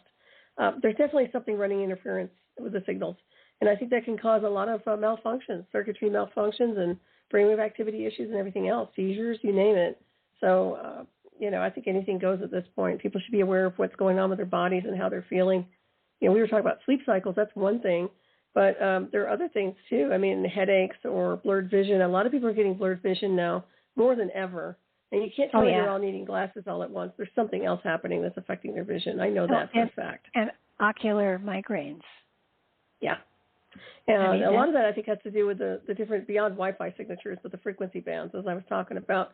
And I remember, I can tell, man, it feels like compression. It feels like magnets. It doesn't feel good. I'm like a computer that hates magnets. I really am. I absolutely despise them. I know it's funny that you wear them because I don't like stuff that makes me feel like heavy, like I'm being pushed down or something, like gravity or magnetic. I can't stand it. And I find that some of these signatures that they run in these transmissions have that exact feeling of pressure in the head. And it doesn't feel good. It just doesn't feel good. And it does give you headaches. It does give you blurred vision and a lot of other stuff. That is not like you lose your vision, but it certainly is causing problems. Oh, yeah. And the other thing, too, is the pollen this last year has been horrific. I lose my voice if I put my head outside. I can guarantee you I will be hoarse within 2 hours. So I have allergies to just about everything.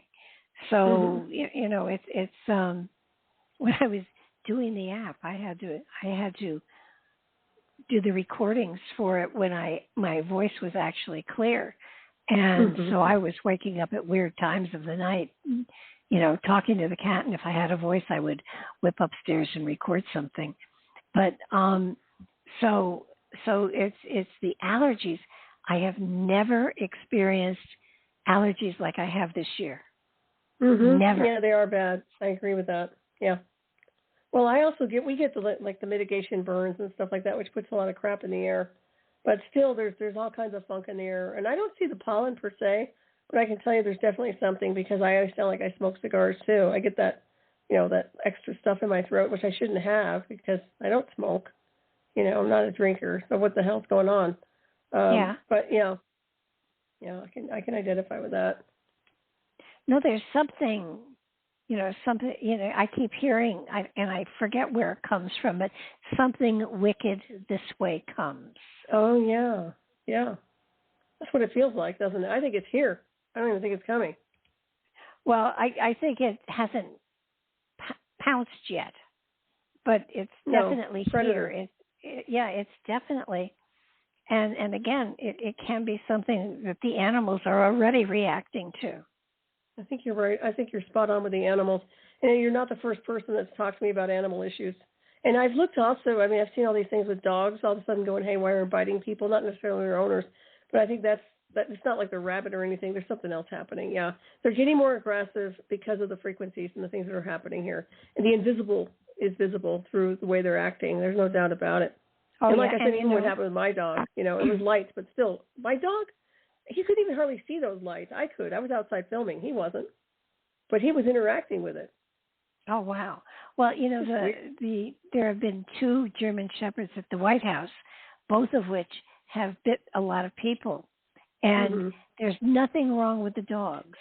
What happens is that animals react to the energy that is surrounding them that they're a part of. And the energy in the White House is so static and so crazy. I'm sure it's nasty. That the dogs were reacting to that.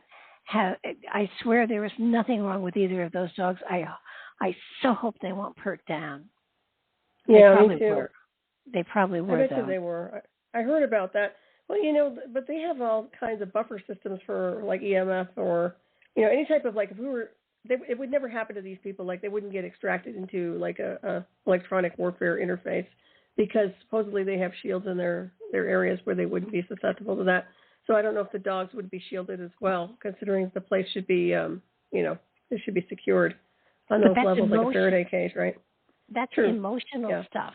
And the dogs were reacting to the emotionality, not necessarily the frequency, but the emotions. Right. So that makes more sense. Yeah. I can see that. And you know what? Those guys aren't necessarily good people over there. The dog's reading them. Dogs consider them a threat. I think they should pay attention when dogs act like that because it tells me something about the person they're biting. Like maybe they did something aggressive to that dog that the dog didn't like, right? Or the fact that,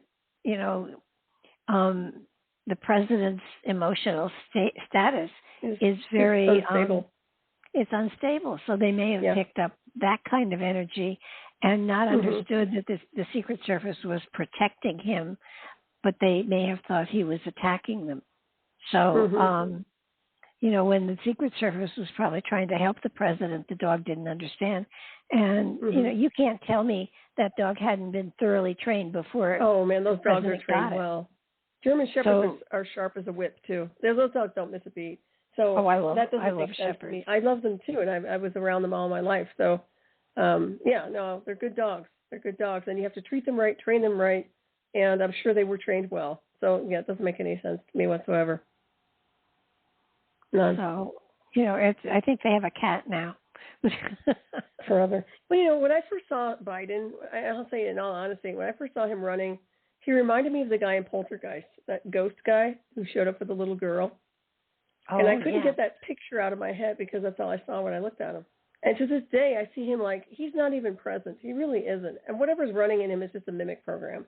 Whatever he's been engineered to communicate, it is what it is. I understand he's older, and I get that. But there's other things that are happening right now. If he can't see how this country's fallen apart and how vindictive they've been against one man the previous administration, that their whole focus is to destroy him and the country, then they're out of their minds. They really are.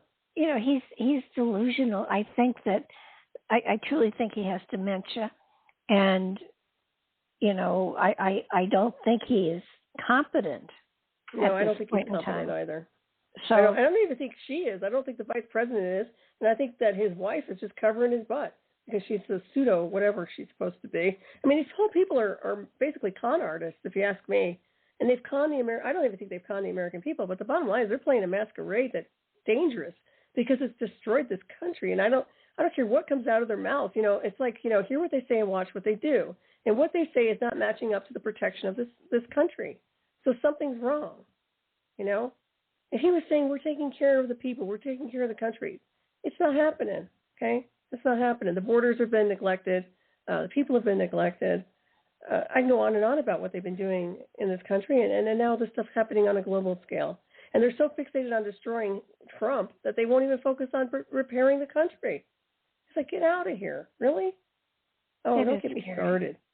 It's just concerning because, you know what? I never gave them the helm, okay? I didn't say, here, you drive the car off the cliff and we'll join you. I never said that. I don't think the American people did either, right? So we got to do something about this insanity before it all goes hot. And I think it's going to get hot. And I think that's what your predictions are about. Come July, we have the 4th of July coming up, Independence Day. And the conventions and a debate. And right. I'm already cringing because I do feel like the prophet of doom here. You're more light, though. You're a good prophet of doom. You're like Star Fairy.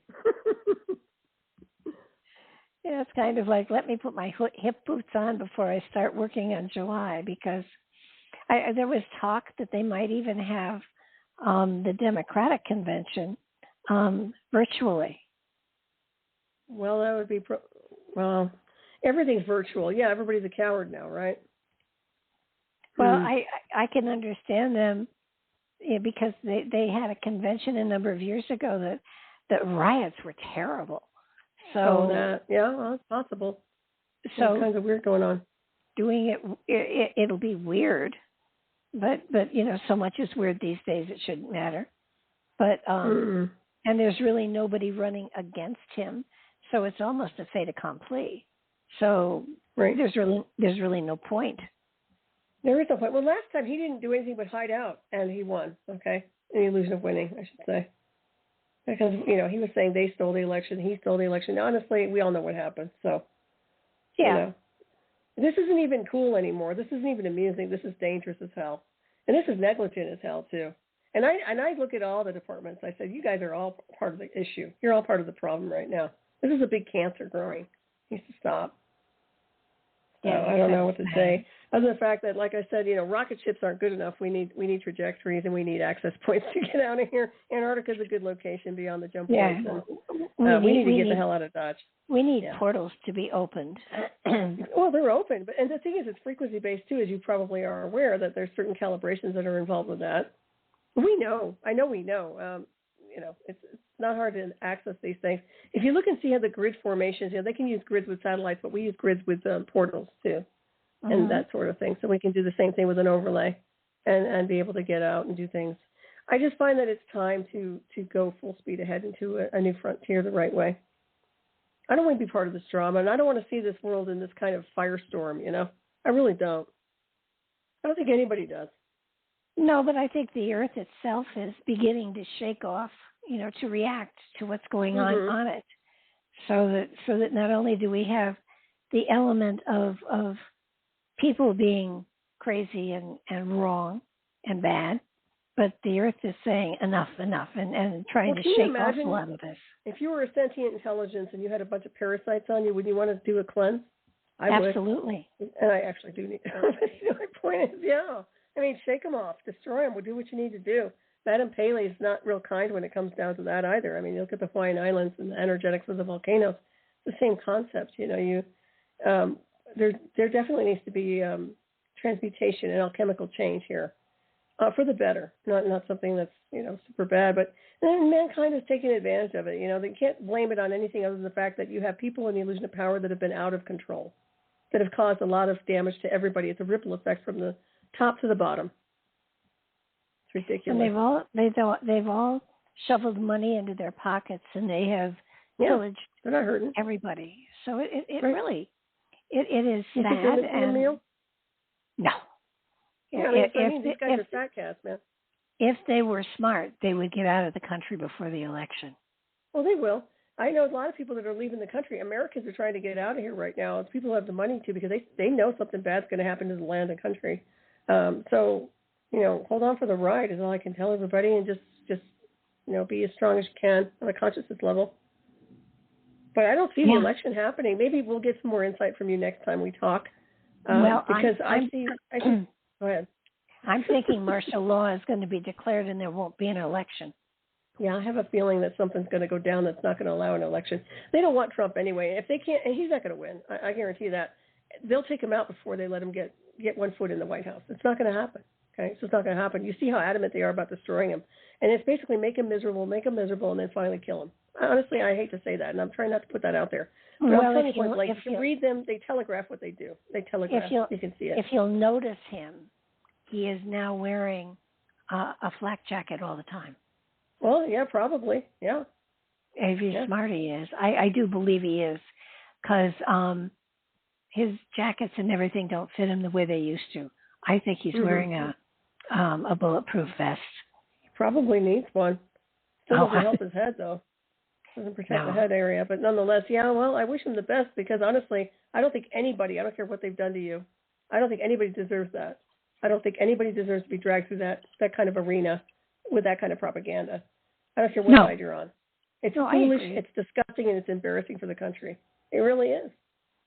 It doesn't matter whose side, which one. The country doesn't seem to care. That's what hurts. No, they don't. Because they're too stupid. They're too programmed and dumbed down to give a damn. They don't understand it, and some of them think it's entertaining. I don't think it's entertaining. I think this is disgusting. I think it's frightening. Listen, we got 3 minutes, so you want to tell everybody how to get to you? Oh, sure. Well, thank you for being here tonight with me, Barbara. It's always a lovely show with you. Thank you, and thank the audience. And my show, you can find me at nightshadowanomalydetectives.com or .net. And, of course, I'm at Raven Star's Witching Hour Saturday nights at Revolution Radio Studio A, 12 midnight Eastern Time, 9 p.m. Pacific, and Hyperspace Night Files on Revolution Radio on Fridays at 5 p.m. Eastern Time. You can find me over there. Okay, and I'm at barbaradulong.com.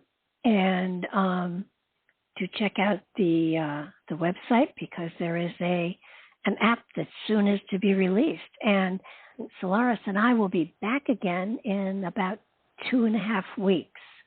We plan on aiming at the last Sunday of the month, and by then I will have probably the predictions ready for July, and we can terrify everybody with those. Perfect. And also, we didn't really cover all of Roswell's, but we can always dial back into that if we need to. Oh, sure. Your book. Oh, sure. Your fabulous book. Please buy her book. It's great. and all of Solaris's. I have read all of them. I have all of them, and I have stolen freely from most of them. So she has permission. It's great material. It's worth the read. Thank you. So thank you, everybody, for being here. No show tomorrow night, but Mark has a show on Tuesday night with Michael Carter and Wallace Wagner. It looks like it's going to be a very fascinating show, so please do tune into that one too. And we will be back again. We will be back again in a couple of weeks on the last Sunday of the month, barring no problem with our electronics. We will talk to you and see you then. Good night, everybody.